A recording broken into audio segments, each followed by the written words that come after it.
probably everybody knows, but also the viewers should learn this, that after the extinction of the dinosaurs 65 million years ago, we are undergoing the largest mass extinction. So there was not such a major extinction after the dinosaurs that we are experiencing now. And this is undoubtedly due to civilization and the effect that man directly and indirectly has on the biosphere. The data are absolutely shocking. The background extinction rate, that is, means how many species go extinct through the internal working of the biota, that is estimated to be a mere 1 to 5 species per year. That's the background extinction rate.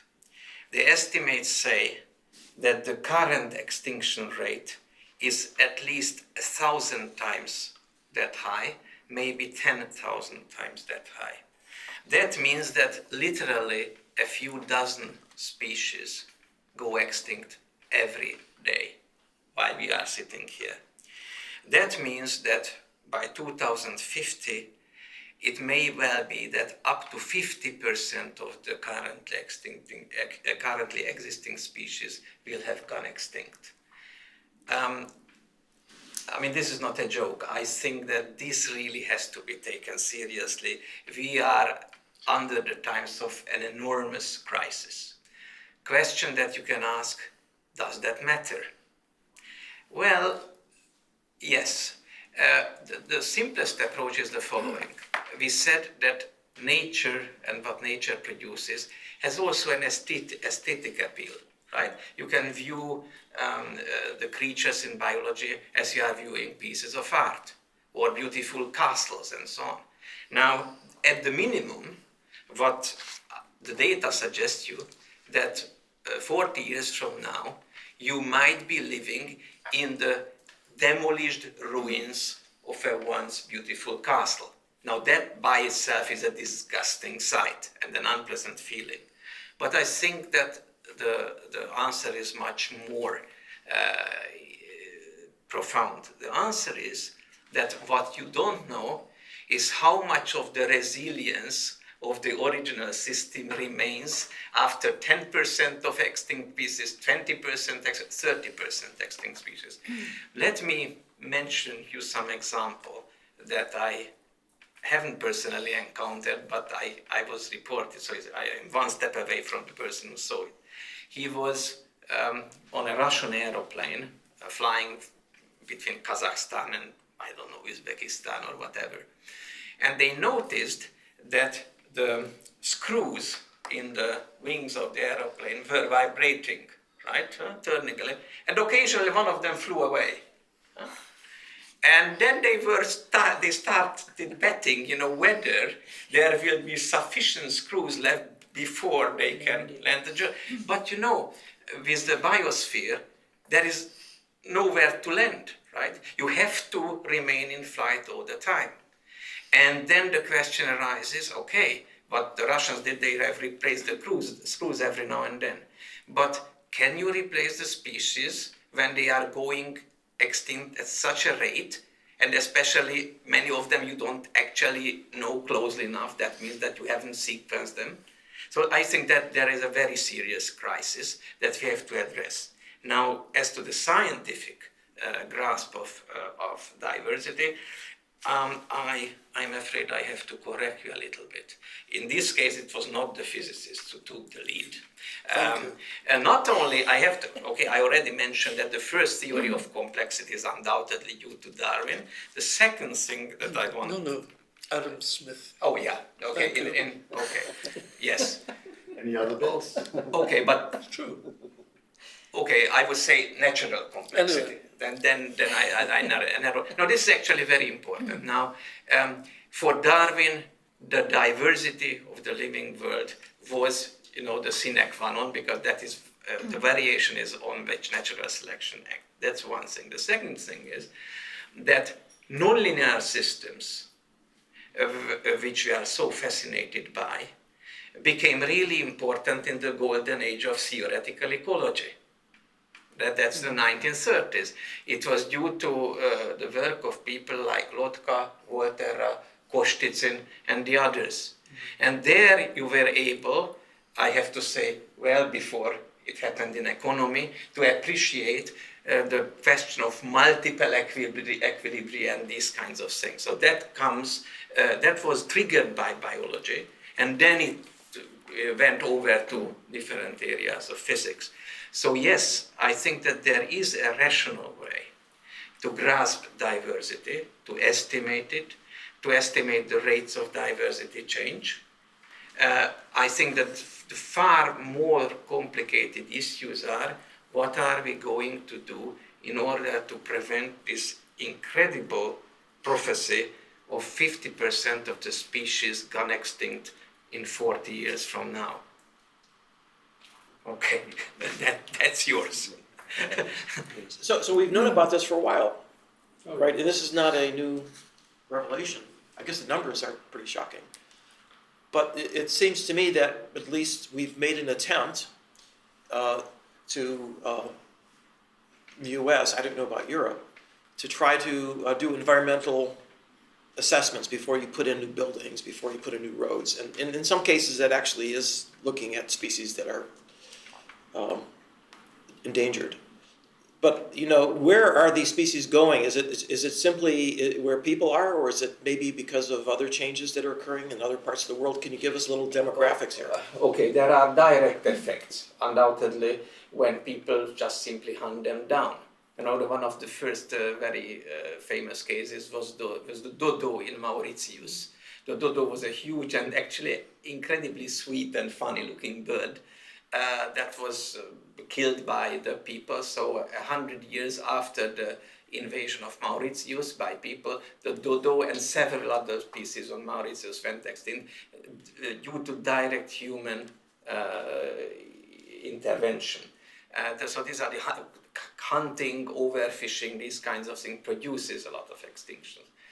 Now then you have the indirect effects. So suppose that, for example, there is a nice forest that you see, and you kill one of the bird species, and then you find out that 10 years later the forest starts dying.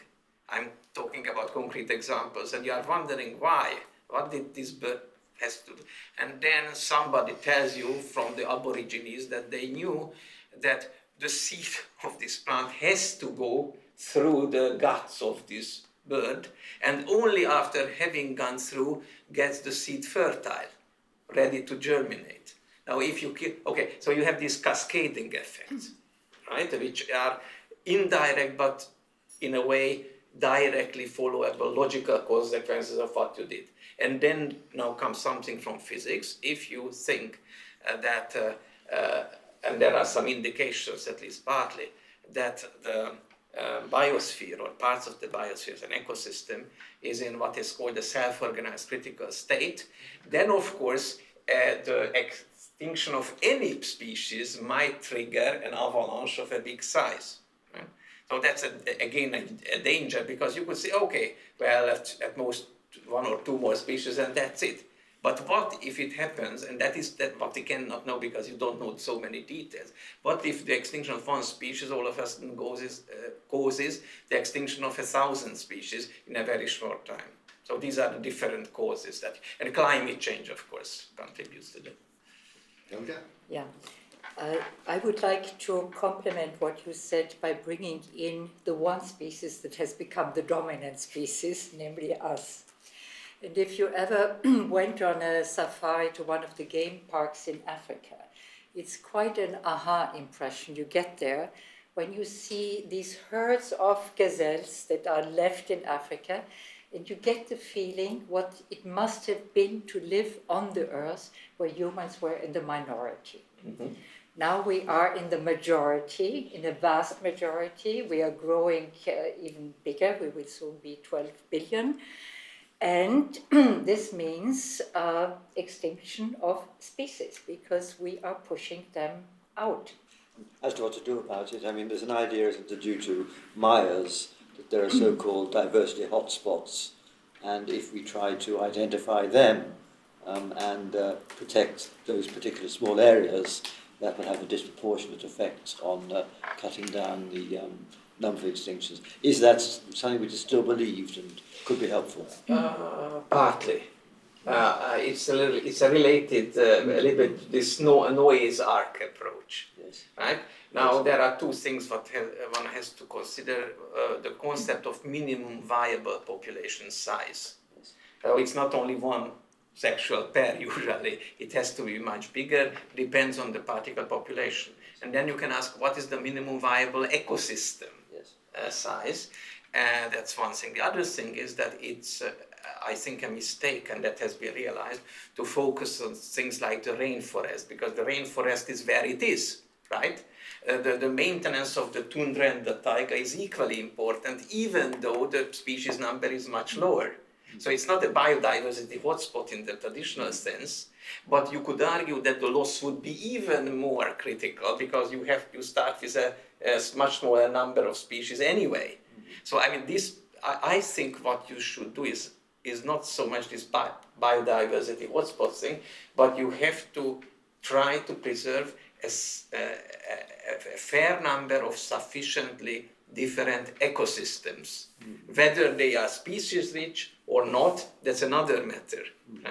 I like a quote from the great ecologist E.O. Wilson, who says that if human actions lead to massive extinctions, it's the sin that future generations will least forgive us for, because it is something irreversible that we will have caused. This is again a very serious issue. So the ecological footprint is basically the need for the wilderness or natural capital that you need per year in order to sustain your existing lifestyle. And that includes land, sea, and also that part of the wilderness that consumes the waste that you are producing. As of 2007, we would need more than 1.5 times the Earth to keep it up, right? So the total ecological footprint of humanity is now bigger than the Earth. How could that be? Yeah, because you are depleting the ecological resources. You're saying that it's beyond steady state. Right? Absolutely. So I think it is dramatic, and it's absolutely clearly unsustainable. And if you look at the list, it's very interesting. You could see that there are two parts of it. There is this incredible luxury consumption that you find in some of the Arabic countries, but then the fourth position is Belgium, where the seat of the EU is, it so happens, and then immediately comes the US. So what's happening in Belgium to get on your list? Politicians. I don't know why. Probably this is okay.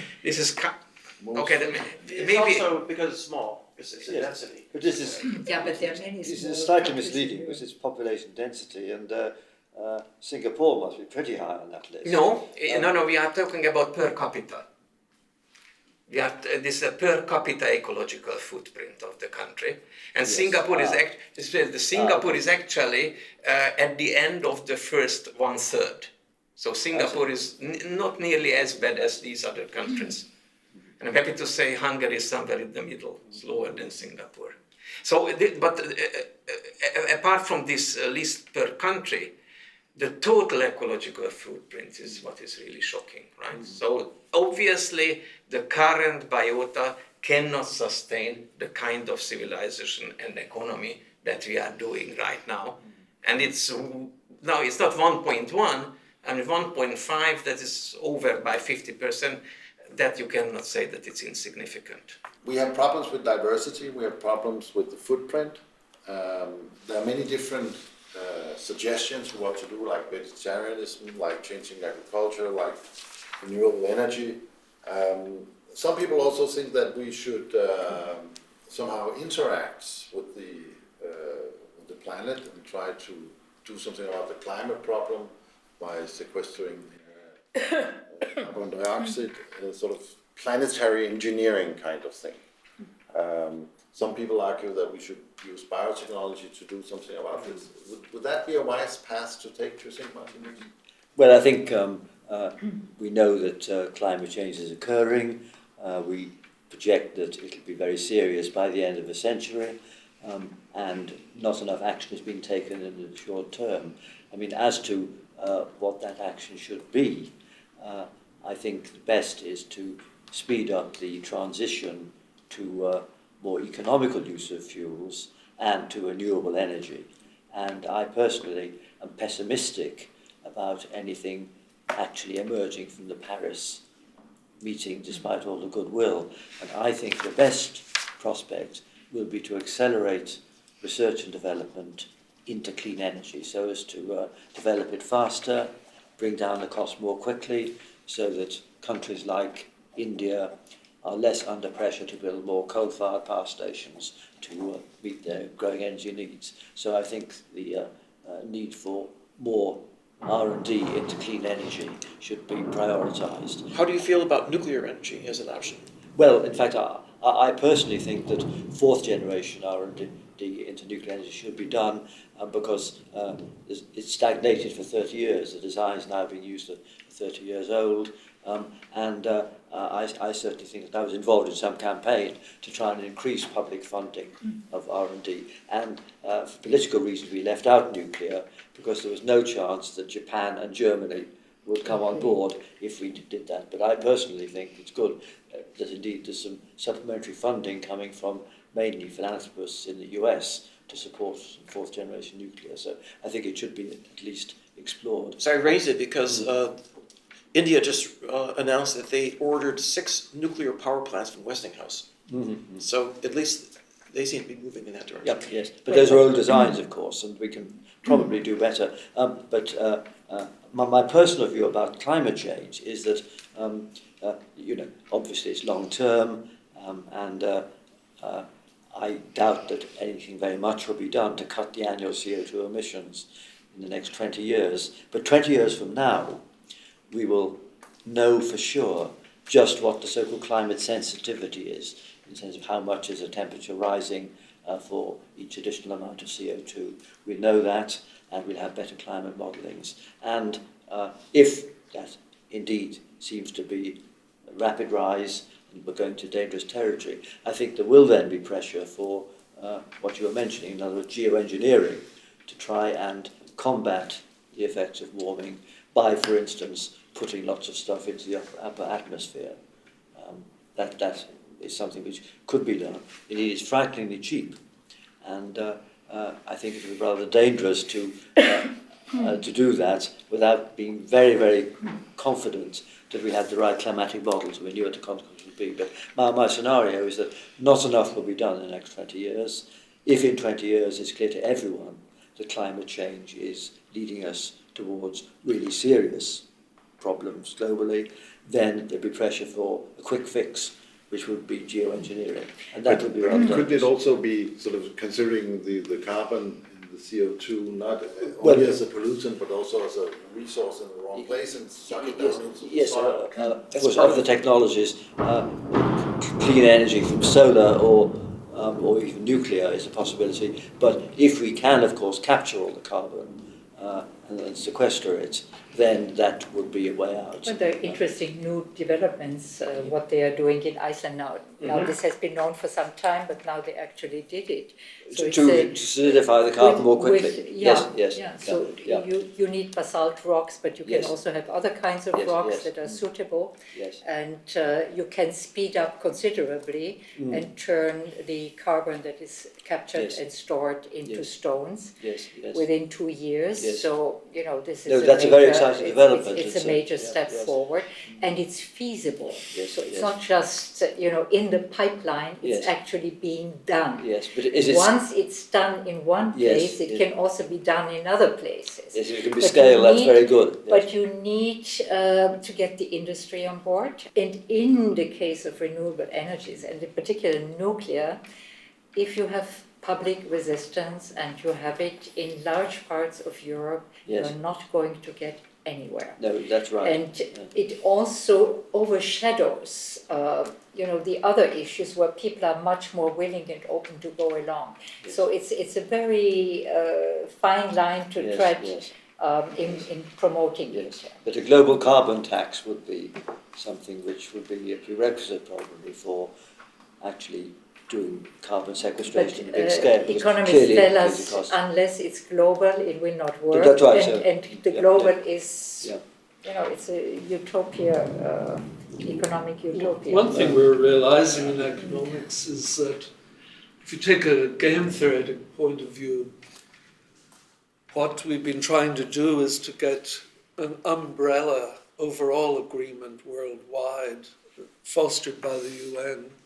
So somehow everybody is supposed to sign up to some overall agreement which will tell my country, Mauritius or wherever, Senegal, what it should be doing. Of course, there's a lot of negotiation as to how individual countries would be treated. It turns out that just very trivial economic thinking shows you that leads to free rider problems. If I'm China, I say, I didn't cause this, I'm going to opt out. Or somebody else saying, I don't believe in it, so I'm not on board. What we're beginning to think in economics is that 2 and 3 country agreements, what we call side payments or side agreements, are going to be much more efficient. So China turns to possibly even America, or Lithuania turns to Sweden and Finland or someone and says, look, I'll do this relative to the Baltic if you want to do such and such. Let's all agree. So it's a bit like, rather than if you have a neighborhood that's been trashed, you can have some body come in and tell everybody what to do for months or years, clean it up. Much more efficient if 2 or 3 people get together and say, I'll clean up, let's make a little agreement, we'll clean up our block. Yes. And maybe have side agreements, you guys clean up yours, etc. You kind of have a tax and a tariff wall on countries outside to incentivize other countries. Well, to it's join. more voluntary than saying, it's just saying we're going to get our act together. And if you look at what's been successful, actually, agreements between Canada and the United States, acid rain, things like that, many of these have worked, these local agreements. Oh, I've been polluting your country because you're downwind, so let's make an agreement. Those sorts of agreements historically tend to work. Overall agreements with some overall body telling you what to do haven't been very successful yet. It's getting a little better, but in the US it's led to this massive pushback. The UN isn't going to tell us what to do. I thought there was a slightly different idea where a number of countries could agree to impose a carbon tax, that's right. and then a tariff on That's people okay. outside. Yeah. And then those outside might have an incentive to join.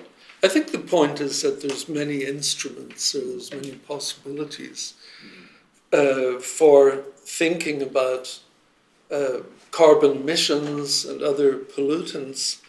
We have had a lack of imagination, I think, that we've just sort of turned to the UN and said some overall body ought to do something and everybody should cheerfully sign up. Hasn't happened, and I think we're turning to much more local sets of agreements, etc. None of those are perfect, I admit, but they're a lot better than having nothing. An economist would tell you, if something doesn't go through the market, you can emit all the carbon you want, that hasn't been costed out in the market. So if something doesn't go through the market, it's not going to be considered. By the way, I want to add a footnote to planetary engineering, a note of caution. So just as we had a discussion yesterday about the potential problems of tinkering with a complex system we don't understand, biological systems, manipulating genes and creating new creatures, I think that we're in the same boat when we start tinkering with the planetary atmosphere and a lot of the other parts. Absolutely. And one of the things that is immediately apparent is that you tinker with it in one location and it has knock-on effects all over the world. And in fact, there'll be some losers on the other side of the world who have no control over what you're doing on this side of the world, and they're not going to be very happy. No, that's completely true, because different countries would want to turn down the thermostat differently. And of course, the only gainers out of all this would be the lawyers, because if you could litigate about the weather and blame others for the climate, then of course there's endless scope for international disputes of a new kind. No, I completely agree. So one should not really contemplate this unless and until there are computer models of the climate that you really believe and which can give you the regional impacts. But even if your model is perfect, it's still going to be losers. Absolutely. As well as winners. Yeah. Yes.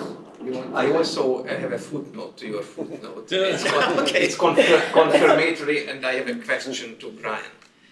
The footnote is that indeed one has to be very careful, because with the concrete case of Iceland, what they are doing is that's thermal water, and they are using that to pump back the carbon dioxide and also the hydrogen sulfide.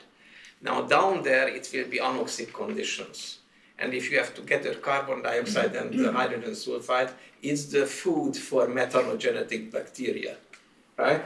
Now, and people know that they are very worried about it, so because it might be a very expensive way of producing methane in the end instead of carbon dioxide, which would be an incredible disaster. That's just an example of what you say. One has to be extremely careful with that. But I have a very serious question that's based on what we discussed and the economy. So we have this decline in the natural capital, and we have economic growth to some extent that continues. I mean, do you really think, or do the economists really think, that you can sustain economic growth in a finite biosphere forever? So can you elaborate on this issue? Because I think there is a problem. I completely agree there's a problem.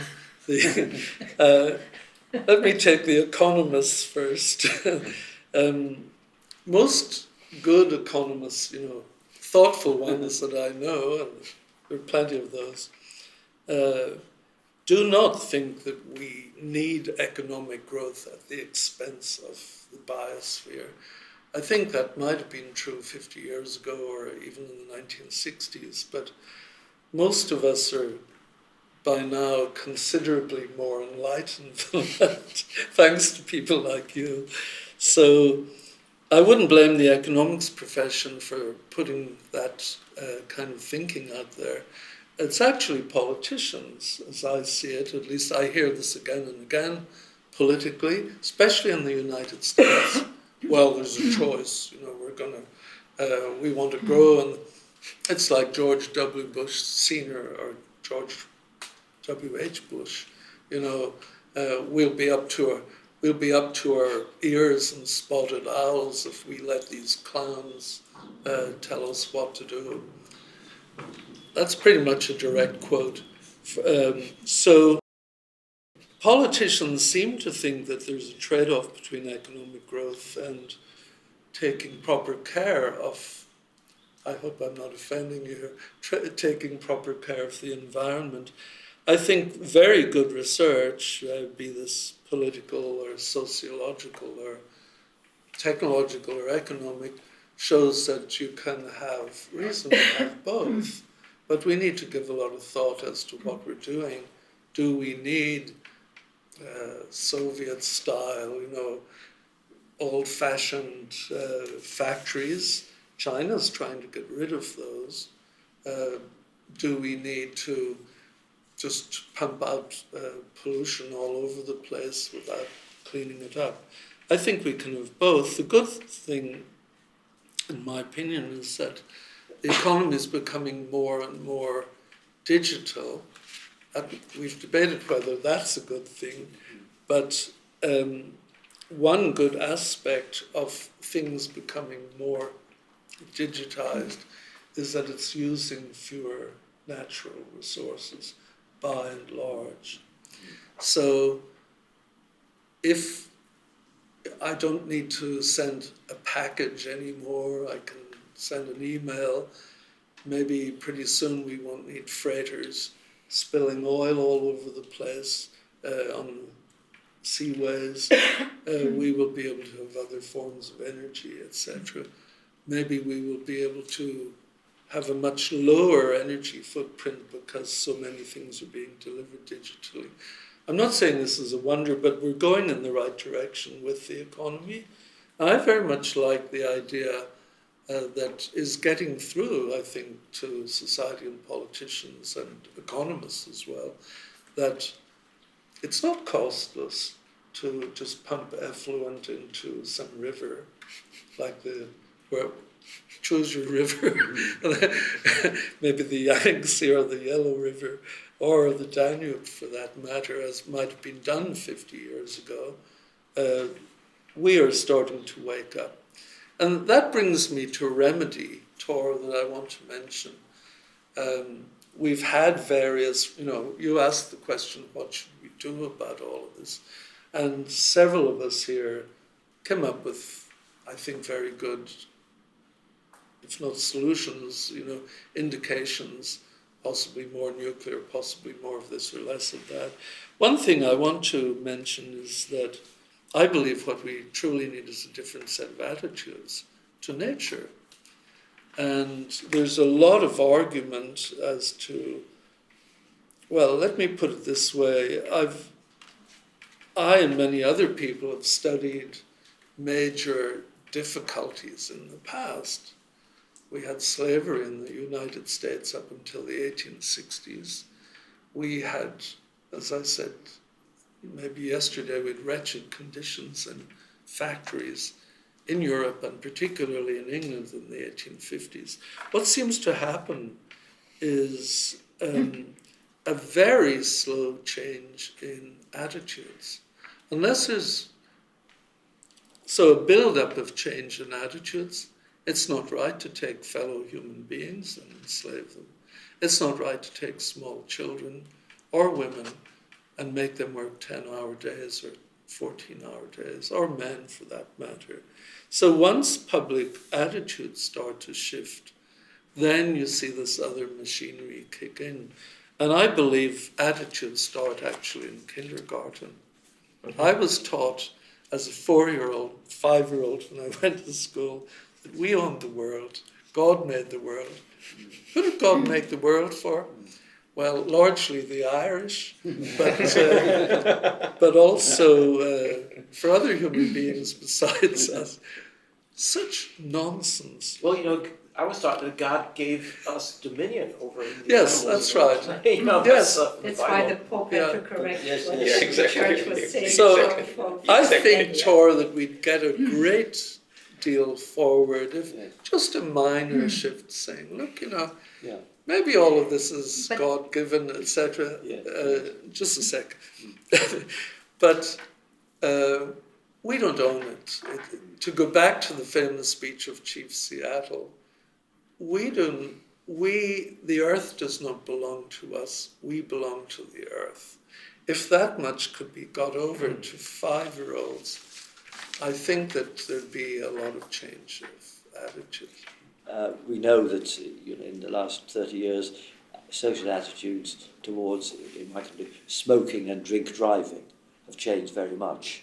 And I think one could imagine a similar change, so that it becomes regarded as not a status thing, but rather naff to drive around London in a 4-wheel drive Chelsea tractor, as they're called, which is what the rich do in London now, And that's just an example where conspicuous consumption of energy may become regarded as rather naff and not to be done, whereas now it's regarded as a positive thing to do, and you see this if you go to the posh parts of London. I've noticed that furs have gone out of fashion too. Mm-hmm. What have gone on? Furs, like mink stoles. Oh, yes. Yeah.